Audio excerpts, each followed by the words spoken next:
સેવા સદનના બજેટ પર ચર્ચાના બીજા દિવસે મ્યુનિસિપલ કમિશનરની ગેરહાજરીથી વિવાદનું કારણ બન્યું હતું. હાલ વડોદરા મહાનગર સેવા સદનના સભાગૃહમાં વર્ષ 2014-15ના બજેટ પર ચર્ચા સત્ર ચાલી રહ્યું છે. બજેટ પર ચર્ચાના બીજા દિવસે મ્યુનિસિપલ કમિશનર મનીષ ભારદ્વાજના બદલે ડેપ્યુટી મ્યુનિસિપલ કમિશનર ઉપસ્થિત રહેતા વિપક્ષે વાંધો ઉઠાવ્યો હતો. વિપક્ષ નેતા ચંદ્રકાંત ભથ્થુએ મ્યુનિસિપલ કમિશનર નહીં આવે ત્યાં સુધી સભા શરૂ નહીં કરવા દેવાય તેવી ચીમકી ઉચ્ચારતા રોષ વ્યક્ત કર્યો હતો. સભામાં મ્યુનિસિપલ કમિશનરની ગેરહાજરીના મુદ્દે ઉઠેલા વિવાદને પગલે આખરે મ્યુનિસિપલ કમિશનર મનીષ ભારદ્વાજ સભામાં હાજરી આપવાની ફરજ પડી હતી. જ્યારે બજેટ રજૂ કરવાનું હોય એટલે બજેટ લઈને કમિશનર આવે. સ્ટેન્ડિંગ કમિટીની અંદર વધઘટ જે કરવાનું તે કરે, પણ જ્યારે સમગ્ર સભામાં બજેટ આવે ત્યારે દરેક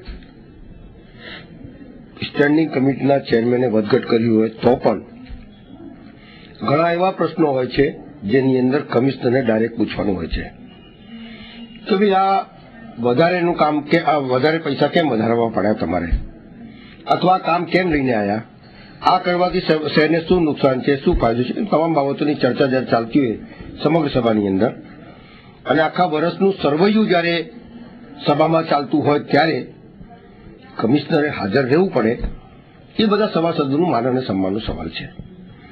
જેથી કમિશનર આવ્યા પછી બોલવાનું ચાલુ કર્યું. પહેલા સભાસદો નહીં આવ્યા, અમુક તો કોરમ ઓછું હતું, પછી સભાસદો આવી ગયા તો કમિશનર નતા. એટલે આ તો કમિશનર આવે છે કે કેમ અને નહીં આવે છે તો કેમ, કમિશનરને લાવવાની ફરજ અથવા કમિશનરને બેસવાની ફરજ, એ બધી બાબતો મેયરશ્રીને જોવાની હોય છે અને મેયરશ્રી આ બાબતનું ધ્યાન રાખે એવું મારું માનવું છે. વડોદરા શહેરમાં વિકાસને લઈને આટલું મોટું પગલું ભરાય છે, બધી રજૂઆતો થાય છે, તો હવે સભાસદો જે લેટ ચાલુ થાય છે કેટલું વ્યાજબી ગણાય? આમાં એવું છે કે સમય વધારે આપવો જોઈએ પણ તો સમય બી નથી વધારે આપતા. એમના મગજમાં ફક્ત વિકાસ વિકાસ વિકાસની વાતો કરી અને બજેટ પૂરું કરવાનું છે. અમે લોકો અમારા સભાસદો, અમે કોંગ્રેસ પાર્ટી ઝીણવટભર્યું બજેટનું અભ્યાસ કરી અને જે બોલવાનું હોય છે તે બોલે છે અને નહીં તો પોલ એન્ડ વોટ કરાવીને વડોદરા શહેરના નગરજનોને એક રસ્તો મોકળું કરી આલે છે જેથી એ કોર્ટમાં બી જઈ શકે. જ્યારે સામાન્ય સભામાં બજેટ પર ચર્ચા વધુને વધુ ઉગ્ર બની રહી છે. બજેટ ચર્ચા અનેક મુદ્દા પર ગરમાગરમ બની રહી હતી.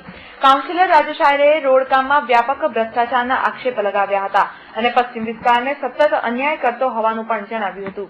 પણ હું મારા વિસ્તારની વાત કરું છું કે ગોત્રી પાણી ટાંકીથી લઈ અને ગોકુલનગર સુધીના જે રસ્તાની વાત હતી, મેં ગાયત્રીપુરા, ગોકુલનગર, અંબિકાનગર, મહાલક્ષ્મીનગર, મહીનગર, ખોડિયારનગર, સાહેબ એટલા બધા નગરો છે. સાહેબ એટલા નગરોની અંદર મેં રોડ માટેના કામો લખ્યા છે. સાહેબ એ રોડની અંદર મારા કામોમાં 2 કે 3 રોડ નામ આવ્યા. તો કાઉન્સિલર ચિરાગ ઝવેરીએ 24/7 પાઇપલાઇન સામે સવાલ ઉઠાવતા તંત્ર પર પ્રહારો કર્યા હતા. 24 કલાક એક વાર ખાલી ચાલુ કરી બતાવો ખબર પડે કે 24/7